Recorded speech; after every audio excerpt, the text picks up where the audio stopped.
Now, one of the things that's spoken of in the book and the reflections for this week um, are the root wounds to pride, or at least some of the, also, I would say, manifestations of the deeper wound in us that causes us to have this tendency towards pride.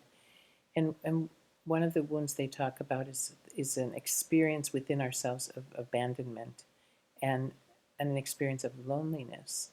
Now, we experience those things in ourselves from original sin because what happened in original sin was that we were attached to God in a very holy, healthy, happy way as our Father, as any child is attached to their Father.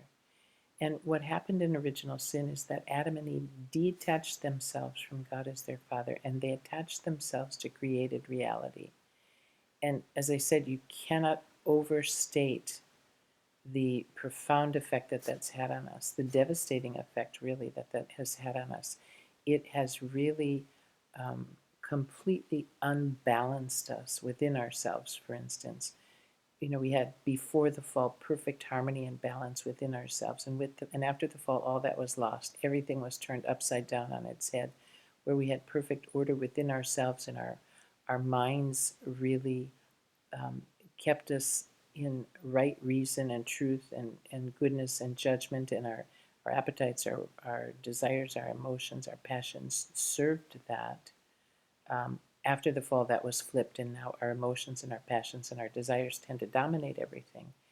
And that leads us very quickly into trouble, very quickly into trouble. And it's not the way we were originally created to live, it's a disorder within us. And so, what happens from original sin um, is is that attachment that we had to God um, is sort of ripped apart. Okay, you could imagine it as something like if you could imagine being crazy glued to another person down to the very cells of your being, and then suddenly you were ripped away from them without the benefit of anything like acetone or whatever it is they use to dissolve uh, the crazy glue bond. You would experience, of course, tremendous destruction, damage to yourself and to yourselves. And that's really what original sin has done to us, spiritually speaking, and even humanly speaking, with the tendencies that we have now that are disordered in us. And so, um, because of that being ripped apart or away from God in the way we were in sin, and it increases every time we personally sin, we experience this abandonment and this loneliness. And so, what you want to be able to do is to take those realities and really offer them to Christ for healing, because the fact is that the abandonment that we experience and the loneliness that we experience isn't really rooted in the truth. Um, we belong to God. We still belong to God. He is our Father. We belong to Him, even though we don't always experience that in the proper way. We belong to Him, and we're not alone. We're not alone.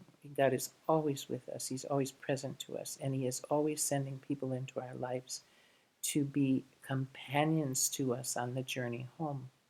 And so we want to be able to replace the lies that we've absorbed into our very being with the truth. And that's part of the purification that takes place, and that's part of the journey in Lent.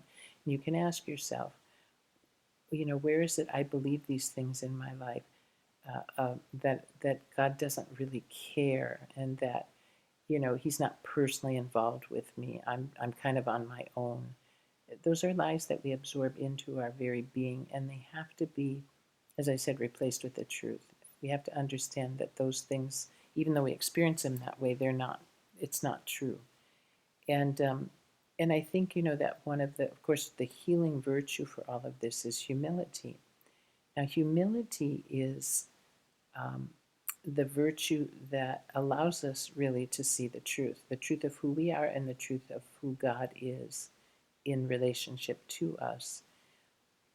And, C.S. Lewis said, sort of famously said, everybody quotes it all the time, that humility is not is not thinking less of yourself, but it's thinking of yourself less.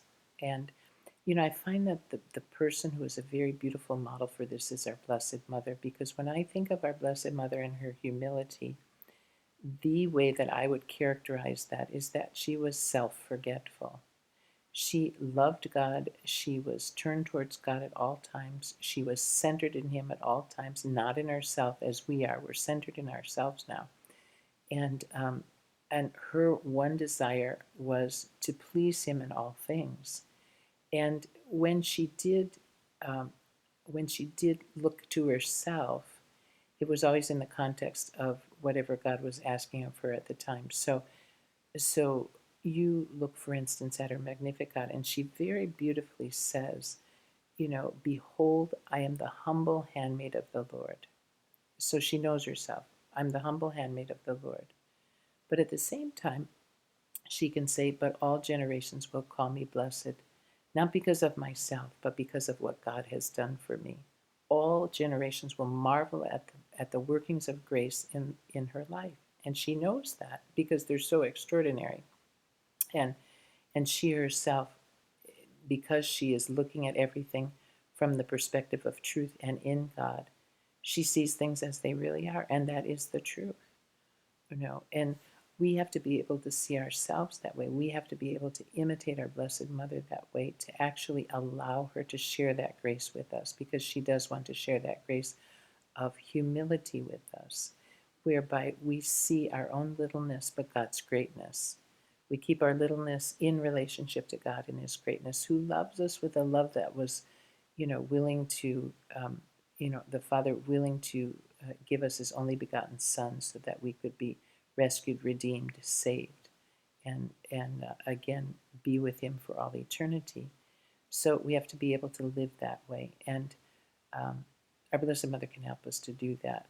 So I would say, as you move through this next week with the reflections, please take a very specific time each day and stick with it. Whether it's 15 minutes or 20 minutes or a half hour, do the work in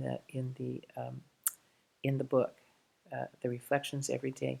And it's very helpful to write things down, because when you write things down, it really does actually, there's something about the writing of it that helps you to clarify your thoughts, solidify your thoughts, and actually even form them. You have to be able to think through something in order to write it down. And then when you write it down, it imprints itself more upon you too.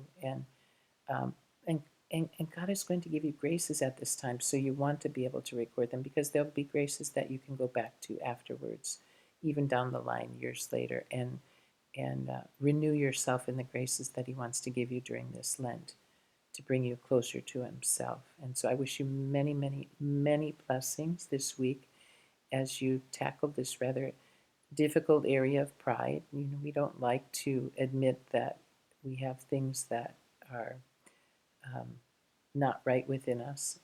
We don't like to admit that. We like to project a certain image, but you want to try and surrender that to the Lord and let Him work in you.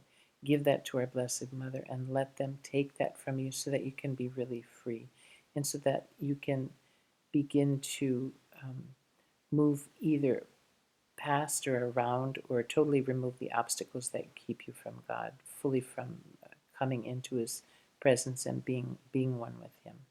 And so, again, I just wish you many, many blessings for this particular week on pride. And we will share with you the next session that we have in the book study, and then probably also through video, whatever it is that you know will be helpful in preparing you for the third capital sin. Alrighty. God bless you.